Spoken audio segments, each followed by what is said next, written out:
দেশ, জনতা, মানবতাবোধ, এগিয়ে চলছে জনস্রোত।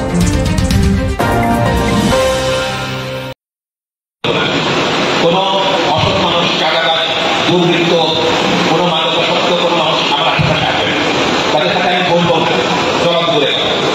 এখন আপনারা বলতে পারেন যে আপনার সাথে চলে আমার কথা খারাপ, আমি তো সবাইকে চিনি না, সবাইকে জানি না, হয়তো আমার অবগত কিছু মানুষ থাকতে পারে আমার আশেপাশে, কেউ দু একজন আমার পাশে বসে চলবে, কেউ আমার সেই ছবি আমার সাথে খোলা ছবি তারা ফেসবুকে পোস্ট করে, আমার অনেকে প্রশ্ন করে, জবাবকে দেখলাম আপনার সাথে ছবি তুলেছে এবং সেই ছবি সামাজিক যোগাযোগ মাধ্যমে ঘুরে আসছে, ও তো আমি ভাই আমি জানি না সেই কেন আমার সাথে একটা ছবি তুলেছে, আমি তো তাকে পা দিতে পারি না, ওখান থেকে আমি তাকে তাড়িয়ে দিতে পারি, সেটা আমার বলে আমি সেনাবাহিনীতে চাকরি করার কারণে বহুদিন বাইরে ছিলাম, বিভিন্ন জায়গায় ছিলাম, দেশে বিদেশে ছিলাম, সব মানুষকে কেনার সুযোগ আমার হয়নি, কিন্তু আমার নাম বলে অথবা বিভিন্নভাবে আমার নামের অপব্যবহার করে যারা অসামাজিক বা দুর্নীতি অথবা কোনো প্রকার অসৎ কাজে লিপ্ত থাকে বা হয়েছে, এর দায়টা কিন্তু আমি নিতে পারি।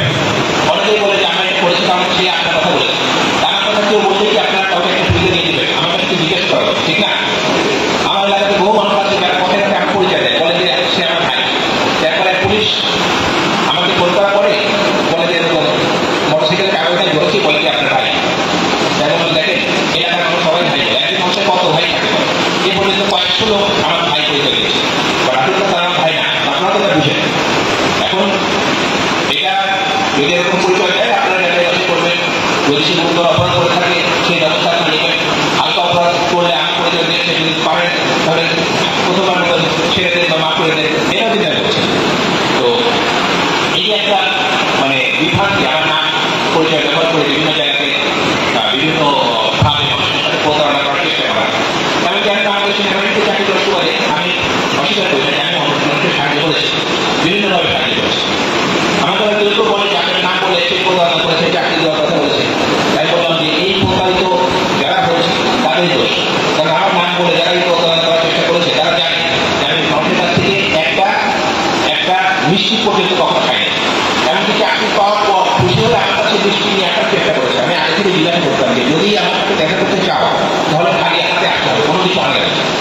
তো সেরকম একটা মানুষের সম্পর্কে কেউ বলে যে আপনার নাম বলে চাকরি দেওয়ার কথা বলে প্রতারণা করেছে, আমি আমাদের মানুষকেই বলবো যারা প্রতারিত হয়েছে তাদেরই দোষ, তাদের উচিত ছিল আমার কাছে জিজ্ঞাসা করা যে আপনার নাম বলে তারা এই কথা বলছে, আমি সাথে সাথে তাদের সতর্ক করতাম, কিন্তু প্রকার অঞ্চলে সেটা হয়নি। আপনারা এখানে যারা বসে আছেন যারা সৈনিক না তাদের জন্য বলি, আমরা অবসরপ্রাপ্ত সৈনিক কল্যাণ সংস্থার সদস্য হিসেবে আমরা দেশের জন্য কিছু কাজ করতে চাই, এবং এই সৈনিক কল্যাণ সংস্থা গঠন করার পিছনে বড় একটি কারণ হচ্ছে আমরা আমাদের দেশের মানুষ ও সমাজের জন্য কিছু কাজ করবো।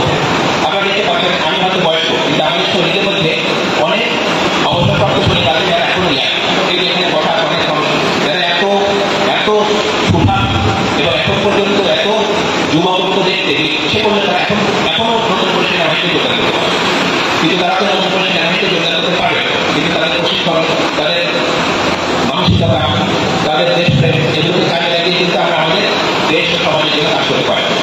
আমাদের এই রাজশাহী জেলা অবসরপ্রাপ্ত সৈনিক কল্যাণ সংস্থা গঠন করার পেছনে একটা বড় কারণ ছিল আমাদের এই সকল সক্রিয় এখন পর্যন্ত কর্মতৎপর সেনা সদস্য অবসর গ্রহণে যাওয়ার পরে বিচ্ছিন্নভাবে ঘোরাফেরা না করে তাদেরকে যদি একত্রিত করা যায় তাহলে আমরা আমাদের নিজ নিজ এলাকার জন্য কিছু কাজ করতে পারি, এবং এই গ্রহণ করার পরে আমরা কিন্তু কোনো প্রকার মানুষের কাছে মানে এই সৈনিক কল্যাণ সংস্থা গঠন করার জন্য কোনো অর্থ সংগ্রহ করা বা কোনো চাঁদা খাওয়া এগুলো কিছুই করে, এটা আমার পক্ষ থেকে একটা কঠোর নিষেধাজ্ঞা দেওয়া আছে যে আমরা কারো কাছ থেকে কোনো টাকা পয়সা নেব।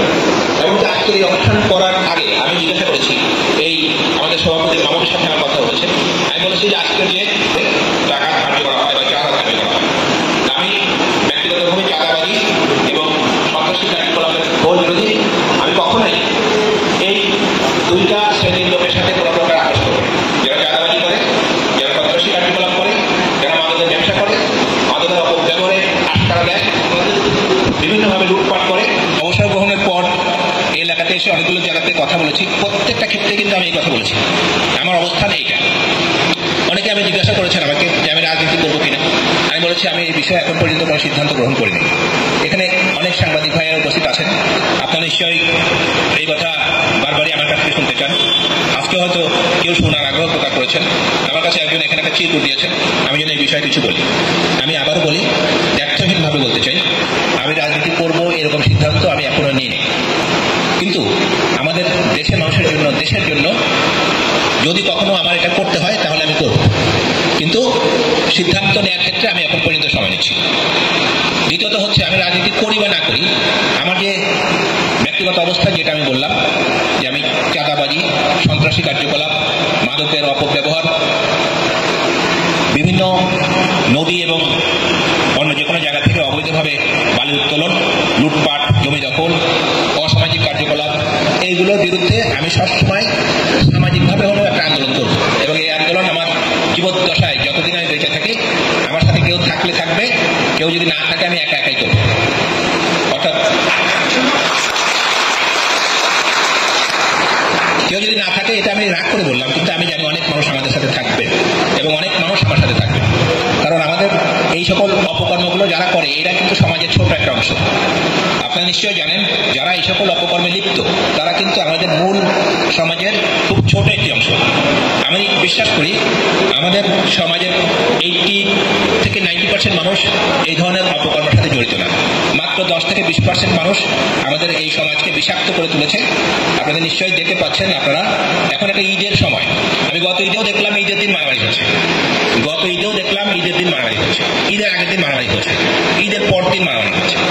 আমি এই ঈদেও দেখলাম ঈদের দিন হয় নাই, কিন্তু ঈদের 2 দিন পর মারামারি হচ্ছে। মানুষের মধ্যে মনুষ্যত্ব আস্তে আস্তে লোপ পাচ্ছে, কমে যাচ্ছে। মনুষ্যত্বের পরিবর্তে মানুষের মধ্যে পশুত্ব বেশি দেখা যাচ্ছে।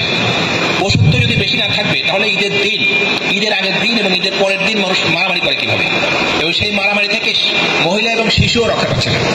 সেই মারামারি পরবর্তী সময়ে যখন বাসায় মানুষগুলো আহত হচ্ছে, তখন এক পাল পশু এসে মানুষের ঘর বাড়ি কোপাচ্ছে, দা দিয়ে, ঢাল ছটি দিয়ে কোপাচ্ছে এবং ছিন্ন ভিন্ন করে দিয়ে চলে যাচ্ছে।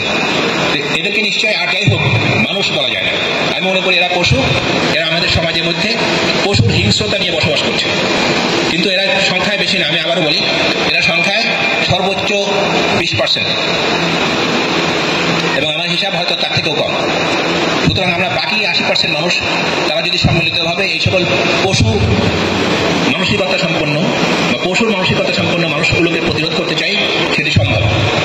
আমরা নিজেদেরকে সৈনিক বলেছি, কিন্তু আমি আমাদেরকে আপনাদের থেকে বিচ্ছিন্ন করতে চাই না। আমাদের সমাজে মানুষ যারা, যাদের মধ্যে দেশপ্রেম আছে, যাদের মধ্যে মানুষের প্রতি ভালোবাসা আছে, তারাও কিন্তু এক ধরনের সৈনিক।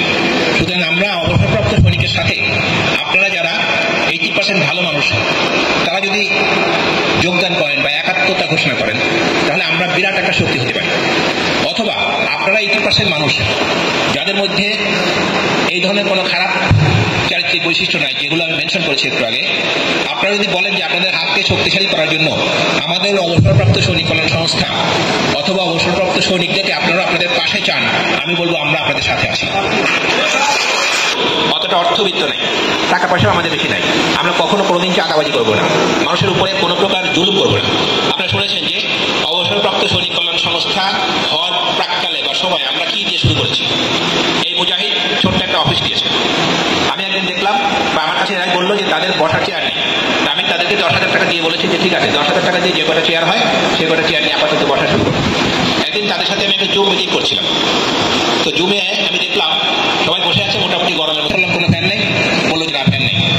তারপরে আমি তাদেরকে আবার 10,000 টাকা দিয়েছি বা কত টাকার জন্য 3টা ফ্যান কিনে দিই। আমরা এইভাবেই শুরু করি। কিন্তু আমি যদি নিজের অবস্থান থেকে কোন একজন মানুষের কাছে, একজন শিল্পপতির কাছে, একজন ব্যবসায়ীর কাছে আমি বলতাম যে ভাই আমাদের অবসরপ্রাপ্ত সৈনিক কল্যাণ সংস্থার জন্য আপনি 3টা ফ্যান দেন, আমার বিশ্বাস কেউ মানা করতেন। কিন্তু আমি এটা করতে চাইনি, কারণ এইভাবে নেওয়াও আমার কাছে মনে হয় যে অনেক সময় চাঁদাবাজির পর্যায়ে চলে যায়। সুতরাং আমি আমার এই সংগঠনের মধ্যে চাঁদাবাজির মতো একটা ভিন্ন